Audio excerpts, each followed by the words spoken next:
Today we are driving the Kia EV2, this new small electric vehicle in an upright SUV style. And is it even better than the upcoming competitors like a VW ID Cross and so on? Because this one has a lot of clever features and optionally also a relatively big battery for such a small car. We're going to dig into the details with Thomas Nautical Fuel in 4K, full screen, full length. Let's go here today, starting with the GT line, soon driving and also presenting you the lower or mid-trim versions. And this one here, top trim GT line, we haven't it shown to you yet. Then here you have the high gloss black in the lower part, a sportier look as you know from the GT line, and this modern look here, closed EV front, also like the bigger brothers. So it looks like a small Kia EV9, so to speak. Then the length here at 4 meters and 6 or 160 inches. This is a small vehicle indeed, but still upright, that you have a lot of space on the inside. And then you can see here, you know, these inserts that make this SUV look, so to speak. This one also a matte color finish. I really love that. 16-inch it would start with the wheels. These are the biggest, 19-inch here with the GT line. So this is then the top spec. Later, more about the pricing. Let's take a look if we have a Frunk or not here. There we go. And then, well, there is a small one. I mean, this could maybe house a small charging cable and so on. So yeah, why not? And also some insulation here. So there we go. And you always have front wheel drive. Acceleration figures will be 8.5 seconds for the standard range battery or 9.7 for the big battery, because there's just then more weight. Soon more to the battery details. Here, very low tail lamp here in the lower part. So maybe too low for the turning indicators. Tell me in the comments. And once again, a modern tech off-road look then in the low part. The GT line, once again, a little bit sportier, but I can also show you then the other versions very, very soon. As for the battery and charging port is actually on the passenger side. So the small battery is at 42 kilowatt hours. We're going to drive the small battery here today. They start with that later, and also combined here with the GT line. GT line only available with the big battery, 61 kilowatt hours. And that is relatively large when you consider that the ID Cross, for example, has a 52 kilowatt hour battery. So 61 kilowatt hour, pretty large. Here, manual charging flap in the front, passenger side, 11 or now. Option 22 kilowatt AC, first time for Kia, that's cool, and around 100 kilowatt DC charging. And both batteries charge in around 30 minutes, 10 to 80% state of charge. The acceleration figures are 8.7 seconds for the small battery and 9.5 seconds, 0 to 1 kilometers an hour for the big battery. And by the way, up there by the windows, we also have some spectators. There's a very, very cute cat. Just filmed it with the zoom in. And yeah, she's obviously watching us all the time here. Interior, here's the key fob with a very nice matte surface here. And when you open the vehicle here, flush door handles come towards you, and then they are manual and give you a very good feedback. There's actually a very nice door closing sound as well, so that's pretty cool. Then this one here, the GT line, has the dark fabric inserts right here, and it doesn't have this yellow on the inside, but the white one. And then here, which is pretty cool, here you have heated seats and option also the cool seats and heated steering wheel, and with real single buttons. I love that. Also standard window levers, everything easy to control. Optional Harman Kardon sound system you get here as well, with a nice cover, hardback on the inside of the doors here though. And then the GT line also has further black fabric right here, for example. The steering wheel has real buttons and has this dual tone scheme. Drive mode selector is on the lower part, right side for the volume control. And GT line also has here these top spec seats. This is a perforated leatherette. It's very nice quality, very soft and comfortable. Also here in the dual tone scheme once again. And this is, as I said, also then option available with seat cooling. So you get the GT line, already have a lot of options included. And then, yeah, there's, for example, this seat cooling package, which then adds, you know, even more comfort. And let's turn on the ignition. And we can also here move the seats and so on. This then also the electric seat. You can also put it a little bit up in the front part, for example. lumbar support. And the cool thing is that it's a small vehicle, but it still fits tall adults. And then here with 1A9 6V2, this also fits headroom-wise. Steering wheel is manual, up and down, in and out. Very massive, very large steering wheel for such a small vehicle. The only thing I found that with a lot of Hyundais and Kias, you can also see it from the other perspective, that it's always getting a little bit close with my knees with the gear selector, for example.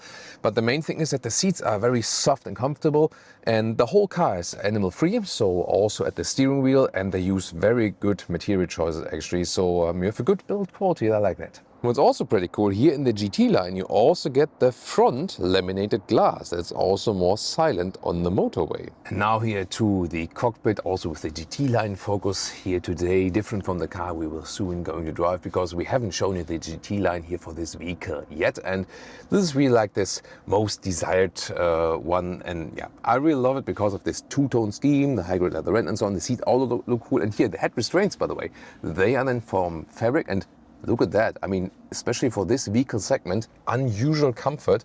Also, when you maybe want to relax at a charging station and so on, it's really nice, soft comfort for you. Oh, I think I would just, you know, drive, relax with my head all the way back all the time like this.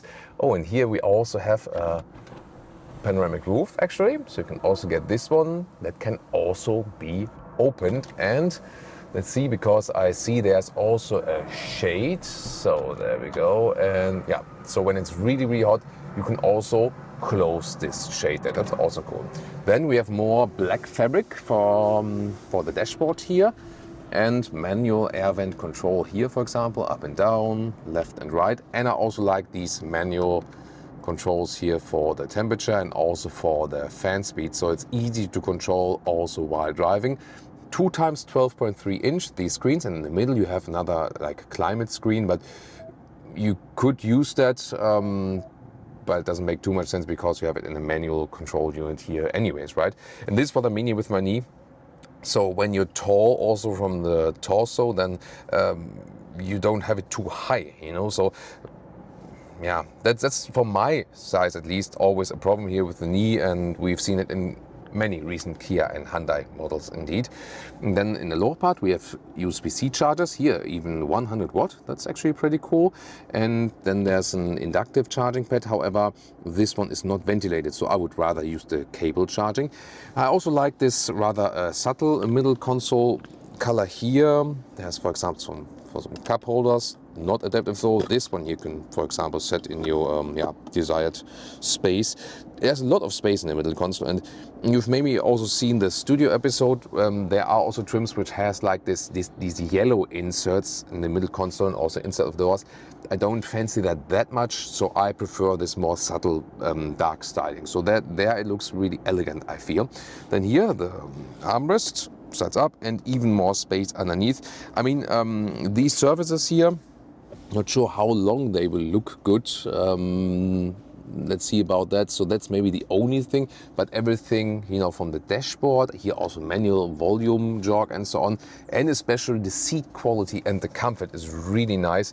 So if we now think, hey, which small EV which is really nice from the interior and is also comfortable and animal free, and for a small EV already offers a large battery, then this one indeed checks all the boxes. And I also saw that Leah said, she also said like, oh, this GT line here is it's really fancy. Yes, it will be the most expensive one, but definitely most fancy one. Here, by the way, the glove box is actually considering quite spacious and also folds down in a slow way. So yeah, really cool.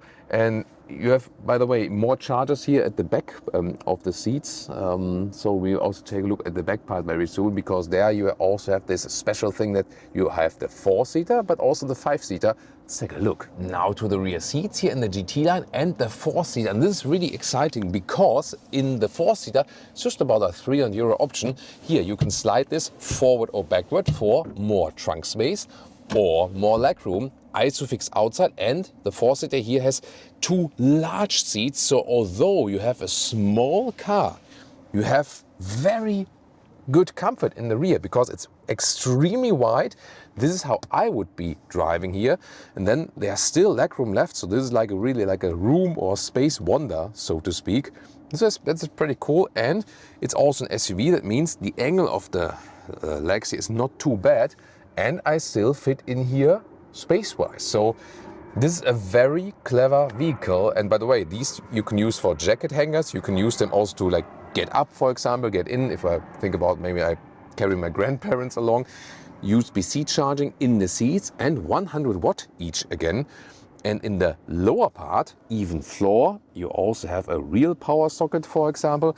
And I really love this rear seat. This is probably the best rear seat comfort for a small car. And I mean, considering the legroom I have here, and here, when the passenger seat is a little bit more forward, you have even more legroom. So this is really great and so flexible as well. So they really paid attention, you know, to the everyday practicability. And here you can also change the inclination, more upright, more cargo position, or then, what the, look at that. I mean, this is very cool. I mean, this car is barely 4 meters long. This is really crazy. So I think this is also one of the most like significant unique selling points of this vehicle, that you can use it for many different purposes and that it just delivers a lot for the exterior dimensions. So the competitors might have a problem with that. 5-seater, 360 liters, the 4-seater, 400 liters. Why is that? First of all, here the 4-seater has this cover. You can also remove that, and then you also can just clip it in like this. But if we remove everything, then you can see actually that underneath there is also some more space, and you could also remove this whole thing as well. At the moment it's then here connected. You can also, you know, unconnect it basically. It's also possible. And then here the cool thing is you can slide it backward and forward and then also gain more trunk length like this. So that's pretty cool. And of course you can also fold it like this. You have this even transition to that, but you can also just fold it from here because it's, you know, close enough. There we go. And so you're also very flexible here, especially with the 4-seater. And I think that's why also here, yeah, with this function, the 4-seater is actually way to go. There you can see, you know, how the difference are when you put it backward or then in the inclination forward again, or forward like this, backward and so on. Yeah, this is really fun. And here as a comparison in frost blue, the Earth trim. Earth trim is mid-trim level, and you can see it's a different graphic in the lower part. The GT-Line comparison would be maybe a little bit more expressive, so to speak. Here we also have 18-inch wheels, so one size smaller. And another difference is that the rear graphic is also a little bit different than here in this lower part. Then, yeah, but I think both work quite well in design. What do you think? Maybe the only thing that the lights here are placed relatively low. The reason for that was, by the way, that they wanted to keep this straight line right here, and that's why they had to put the lights then a little bit lower. And as a comparison here, the Earth trim on the interior, here we have fabric seats all the way and in these rather subtle colors, and yeah, it looks also quite nice. Usually it's often the case that fabric seats are even more comfortable from the surface. Here in this case, I have the feeling somehow that the leatherette GT-Line seats are a little bit more comfortable. And of course, you can also equip them with the seat cooling. And the only thing is here, I mean, when you're a tall adult in the front, it's not only the thing here with the shifting, but also in general, you know, like when I'm sitting here and how my knees are bent. So I would say that maybe the only thing I can find here is that it's not the most ideal position for tall people, for people with long legs in the front. That's maybe the thing. And somehow I had the feeling that the GT-Line seat maybe is a little bit better. And here also, this is the base steering wheel. So the GT-Line steering wheel, you remember, had this dual tone scheme and also this 3-spoke design, and this one has this you see what I mean? This design? Yeah, once you see it, you cannot unsee it. And Leah has discovered some very interesting themes in the infotainment system, because you can see here, this is the National Geographic theme. The so lion. oh, this is like our avatar then is the car. And oh, look at that. Oh, these small animal kids. Oh, here as the symbols, and they have different schemes. I heard they have even a Star Wars scheme, and the World Cup scheme now, like for the FIFA World Cup. Even when you park, I think. It's like, I think when we shut down the vehicle, and then I think when we start, what was it? Or when you open the door, let's see, what was it? Ah, there, yeah, there. when you open the door. There we go. See also here, like the car is a leopard then now. Here, by the way, after about 2 minutes of loading time, this is the official FIFA World Cup scheme. So you can also, make yourself on the way to the World Cup then. Now the 5-seater going through bench comparison, and here you can see why the 4-seater is so important here, because I have hardly any legroom here. Why is that? The fixed bench in the 5-seater is basically in the middle position of the 4-seater. So the 4-seater, you can slide the bench forward or backward, and here it's always, in that middle position, as if you would slide the 4-seater slidable bench exactly in the middle. That's why hardly any legroom here. You have a little bit more trunk length than, yes, but you cannot just vary it. So this vehicle here, definitely way to go for the 4-seater with a slidable bench. Just in the measurements, they are kind of similar here, because you have 1.40 meters in width. Then the middle length measure is here about 60 centimeters, 23 inches. And then the total length is 1.35 meters, 53 inches. And well, the height is the question. I mean, you can have this storage right there. And for the height, you can also take out that whole thing here. So yeah, that's actually quite cool. And then we can have this maximum height of some 85 centimeters or 34 inches. Wow. Starting to drive the Kia EV2 here in some urban surrounding first, soon then motorway and efficiency test and so on. Oh, with these 18-inch wheels here, suspension is not too harsh actually. You know that in the GT-Line there would also be 19-inch available. Could get a little bit rougher on the one hand. On the other hand, it's very interesting that the 19-inch on the GT-Line have a special foam also on the inside of the tire, that it's actually even better for noise development. So there's less noise than with these tires, with these 19-inch. Very interesting, right? And here, since it's not the GT-Line we're driving here, with the standard range battery, with a small one, we also don't have the insulation, the dual, like this lamination in the windows. We would also get that standard then in the GT-Line, but so far here in the city it's still silent, so it's a calm surrounding. And they also paid special attention to that, like from underneath and also in the front there, in this like in this whole compartment, also like the frunk from underneath and so on. They paid attention to add some extra foam and dampening materials that's actually staying quite silent here on the interior. And so far in the city, that's also working well. Looking forward soon to the difference on the motorway. Well, this one didn't want to go. And good and smooth transitions here between brake and throttle. You can of course set the recuperation modes. So at the moment, this is my likable setting, level 1. So there's some recuperation, because usually when you lift your feet off the throttle, then, or lift your foot off the throttle, then you want to decelerate a little bit, but maybe not more. But you can also make it stronger, and you can also hold it then for the I pedal. The I pedal then would be that you also come to an absolute standstill to have this true one pedal driving effect. But you can really just change it how you want to. Here's some cobblestones, and I think with these 18-inch wheels here, it's still a good setup, that it's still sporty in the ride, but also very comfortable. You have this seating position, which is somewhat SUV-like, but also somewhat small car-like. I'm sitting very low, could of course get a little bit higher as well. The only problem, told you in the interior part, that my knee is always hitting here this shifting lever. So I don't know, maybe I have to find some different seating position then to make it a little bit more suitable than here to me.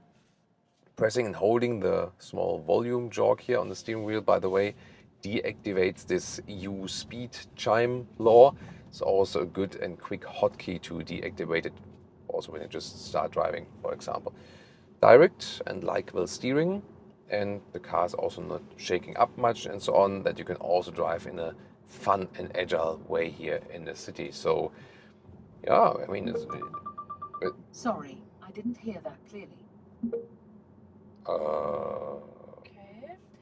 I think There's that a lot going on. Yeah. there was a lot going on. I think that was probably a combination of the emergency braking assistant and the voice assistant at the same time, thinking Thomas is calling me. I have no idea, but yeah. Thanks, we're fine. So getting out of here, of the roundabout, it's also pretty nice and agile. You also have like the instant boost. And remember, since we're driving the small battery here, we also have a better, quicker acceleration. We can probably show that to you here from the traffic light. Actually, it's slightly uphill, but I can go, for example, here to sport mode with the Kia EV2. And oh, here we go. Already here. And that's it, 0 to 40 kilometers an hour. And that's quick enough. Say here, even uphill, 8.7 seconds with the small battery, 9.5 seconds with the bigger battery. So there is this gap because the bigger battery is just heavier. Yeah. But I think for most situations it will be enough. Looking forward to how it will be on the motorway very soon. You might argue for the small battery, maybe because of the better acceleration. It will rather be a question of pricing. And if you rather want to use this one here in rural surrounding in the city and you don't drive really long-term motorway, if you're thinking about getting it as a primary vehicle and also thinking about maybe some longer motorway routes, then of course the big battery is way to go for. You know, there was this logic 42 kilowatt hours versus 61 kilowatt hours, and 61 is very reasonably sized for this segment here. That's the cool thing, that you can do so many things, different things with this vehicle, since we have a lot of space in the rear. Either we could easily travel with 4 tall adults now, or we could go shopping and get a lot of stuff, actually. Maybe even furniture. That would also work with this vehicle, you know. And that's I think the key to this vehicle, that you can have so many different use cases here. So far, really calm in the city. Good, likable driving feeling, ticks all the boxes. Blind spot monitor here in the side mirrors, for example. Cruise control is set here on the left side of the steering wheel. Then here in the tunnel, you can also see something of this ambient lighting. That looks fancy. Of course, you can also change the colors. And, yeah, but actually quite cool, but not too much. And then you can also set here the assistance systems at the steering wheel. You can also activate or deactivate this lane keeping assist. Yeah, I mean, rather used on the motorway, of course, and that's where we're going right now. Right now, sport mode one more time, and on the motorway. And let's have some acceleration from, let's say, 60 to whatever we can score. Let's go. Okay, that's uphill. 100. And that's 120. Almost. I mean, it was uphill. You see, it's not the performance car, but yeah, uphill it could still be a little bit quicker when you think about you need to get on a German motorway very quickly or something like that. Yeah, and then remember that the bigger battery will even have a little bit less performance. So yeah, I mean, huge performance you can't expect out of this vehicle here. It's also not the main focus. However, also going back here to the normal mode, because it's more about like throttle input as well. At 100 kilometers an hour, it's still actually pretty silent. So, and remember, this is not the GT-Line. It doesn't have like the lamination here, and here now at 120 kilometers an hour, still okay. I mean, 100 is really, really nice. 120, A little bit loud here, yeah, but that's not that much. picking up a little bit. So I would say then, if you want to drive faster than 100 very often, then maybe the GT-Line is for you, that you have then the installation, but still think on a good level. And now we can test the assistance systems once again. Also now signals me, you know, we are on the motorway now. And yeah, the reactions from the steering are sometimes maybe a little bit nervous, maybe just a little bit, but overall fine. Also keeping the distance to the car in front of us, and you can also drive it on the motorway. If you think about a higher segment vehicle, what would you gain? Maybe even a little bit more seating comfort in comparison to these seats. However, I have the feeling that the GT-Line seats were also a little bit better. So I start to get the feeling that really the GT-Line is the motorway version with bigger battery. Whoa, that is close driving from these guys there. Then, probably looking at smartphone. Then you have I feel even a little bit better seats in the GT-Line. Then the foam in the tires for noise insulation, and also the laminated windows. This is your model setup that you can very well use it for a lower price in the city. However, I think it's still doing very well here on the motorway. So it's calm, it's not too loud. Also, how the suspension behaves here, you can easily drive it also on the motorway, feeling very settled, very neutral. I think they have done a good job with tuning that chassis here and finding a very good neutral balance that everyone can be happy with this vehicle actually. So one more lane change here. Yeah, just keeping it very, very calm. So, as I said initially, this car is just ticking all the boxes when you say, hey, I want like a small car, should be electric, and I just need it for everyday driving, you know, and maybe nothing special, but sometimes also something special, like with this very flexible rear there.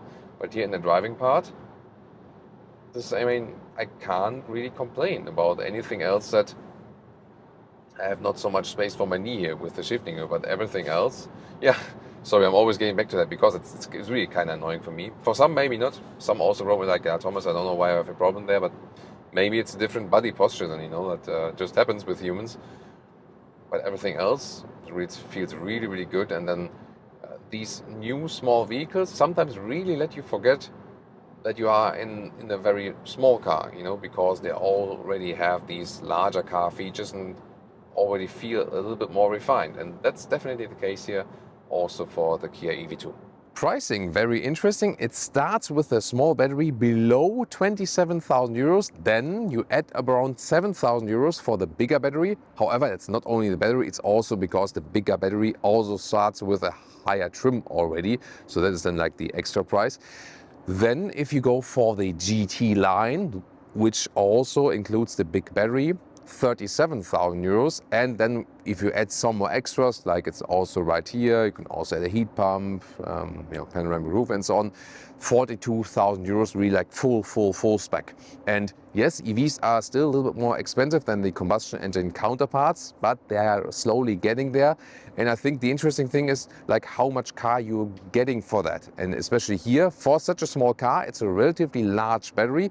It doesn't have the best CD value of 0.29 because it has this SUV style. But then again, it has so much space and flexibility on the inside for that. And now as for the real world range, we have collected a lot of data now. Did a test 100 kilometers an hour, 60 miles an hour on the motorway, back and forth, equalization of topography, and 120 kilometers an hour, 70 miles an hour. And very interesting, you have to think about that. Maybe it's not the most efficient as for the CD value, but it's a small car, has not so wide tires, and the frontal area is not so large in comparison to bigger EVs, and that's why we could also score some very decent consumption figures here.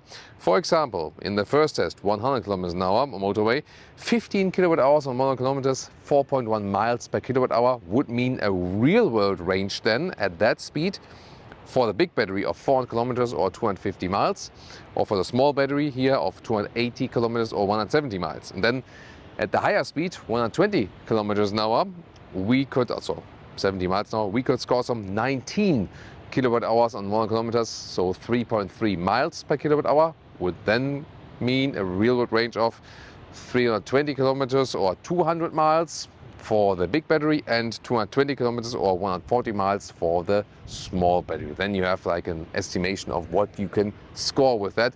City driving, of course, the range will be higher each, but it's actually, I think, pretty decent to know that when you get this one with the big battery, that you can drive here 100 kilometers an hour on the motorway for 400 kilometers or 250 miles. That's quite impressive.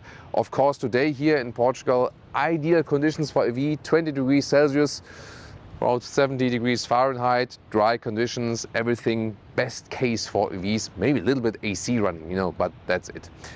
Tell me what you think here about the new Kia EV2, and now it's time to check out some competitors.